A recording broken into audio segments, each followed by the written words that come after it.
was coming in from the Gulf of Mexico, almost flew into Texas airspace, and then it diverted course, flew over northern Mexico, and throughout this period of time, it was being tracked by U.S. radar. Well, all of a sudden, it stopped, and what happened was that this object was traveling approximately 25,000 miles per hour at an altitude of around 75 feet. And as it was descending, it veered off, went toward northern Mexico, and then all of a sudden it stopped. And what they found out was later it had collided with an airplane, a small airplane that was heading south from El Paso. And apparently this plane was going toward Mexico City. Now, you're probably asking me, how do I know all this? Mm-hmm. And what happened was this incident occurred in 1974, but wasn't truly revealed until about 1991, 92, where there was a report that was anonymously sent to a number of key researchers. And one of the key people back then, John, was Leonard Stringfield. Mm-hmm. And he Very was well really known in the field. Yes, he was a pioneer on crash retrievals. And back in 1992, he had a document titled Research Findings on Chihuahua Disc Crash. And it first began appearing on the electronic board, and basically it was known as the Deneb Report. And the Deneb Report, that was the title of it, as we began researching it, appeared to be a group of inside military connections, people that were involved in tracking the whole UFO phenomenon. I think this might be of interest to you because I know you've done a lot of research with documents and that. Yes, absolutely. And so what we began doing was retracing the document, this document, the Deneb Report.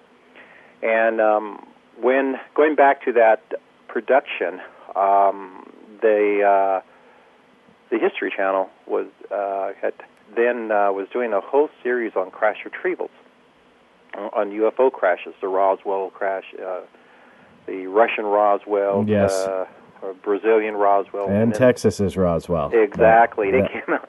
Well, then they focused on the Koyame case, and they call it Mexico's Roswell.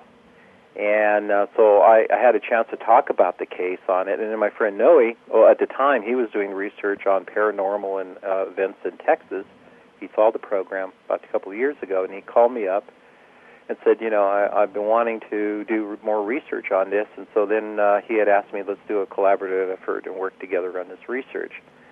Well, it just really blew me away because we worked very hard for about for a year and a half when we finally got the book together, and we were able to go down to Chihuahua on separate occasions.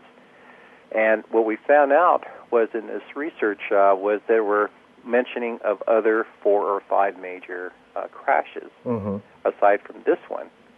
And so our research now has taken us right into the various crashes along the Texas-Mexico border, which is quite fascinating as to why this had occurred. So there were multiple crashes on the border. Exactly. And let me ask you the type of evidence that started to come out for you guys. I mean, what were you finding? Was this just a eyewitness type of case, or were you starting to find physical evidence as well? Well, a little bit of both, actually. With that, with our travels to Mexico and our connections with other Mexican researchers and the local population there, we were able to come across in Koyame 2 areas. One was a plane crash out there in the desert. Now, John, that's really weird. I mean, really rare to come across a plane crash way out in no man's land. Yeah, military or commercial? Commercial. Commercial. Yes. Wow. And at least that is from what we had gathered, in fact, that it was a small civilian aircraft. And the other was a mysterious pit not too far away, several miles away, where we also came across a number of vehicle parts that were buried within that pit. Now, we're planning, hopefully, to go back and get permission to excavate and start doing some research there further and see what else what our findings are, and then more examination of that crash site. there is a possibility that if that is not the airplane, that we're going to continue to look around the other area. But what's interesting about this whole case now is that, number one, going back to the document, as we start retracing all the descriptions, the people or the person that put together that report really knew their geography. They really pinpointed locations in Texas, in that part of the Southwest. They mentioned Candelaria. They mentioned the mountain ranges there, Presidio, Texas, right across the border. And the event where both the airplane and the UFO had crashed is approximately 30 miles from the border. Noe Torres is very familiar with that, and that's what intrigued him about the story, was that the whole geographic area was so detailed. Mm-hmm. And so that was the other part of it. And here, this is something really quite interesting, too, was the fact that that is a UFO hotspot right now. We met a number of people. We got to get to know the mayor, a lot of the locals there. I got to become friends with the president of the Cattlemen's Association in that area. I know some other people that are in business of they own a deer hunting tour. Mm-hmm. Basically, they own property out there, and they take the hunters out there, and the thing that kept coming across to us, John, was the fact that these folks were seeing and have experienced UFO sightings throughout the period of time that they lived there. So this was like a hot spot, so to speak. Exactly. Down there. Okay. And it's out there. It's about several hundred. It's about 300 or 400 miles away from Roswell. Wow. So that's what makes it quite unique. It's also not that far from an area or a zone called the Zone of Silence in Mexico, which is like considered Mexico's Bermuda Triangle. Wow, the Zone of Silence. I've never heard of that. Oh, it's an area. It borders 3 states. It's La Zona de Silencio, as they call it, and in that it's known for where radio waves, communication is basically blocked. Wow. And it's an area where it's also a number of people have claimed to have seen lots of UFOs in that area, in that part.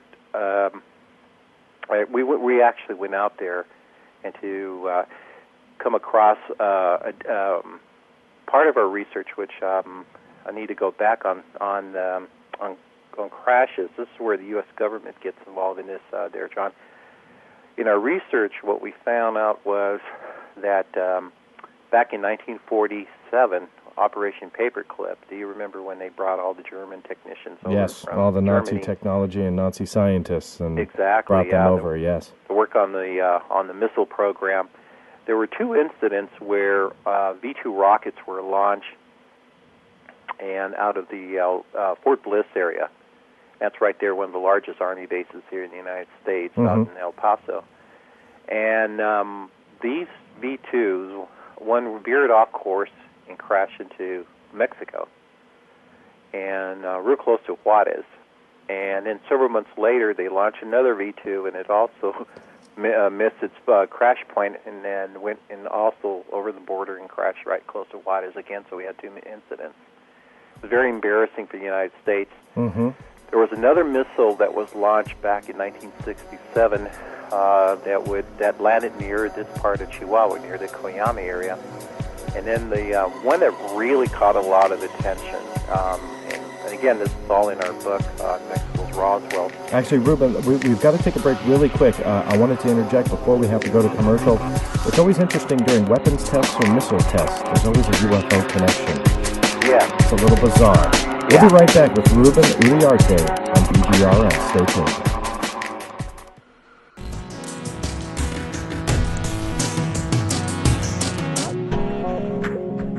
Welcome back to BVRN, the Black Vault Radio Network. I am your host, John Greenewald Jr. Ruben Uriarte is my guest today. He's talking about Mexico's Roswell.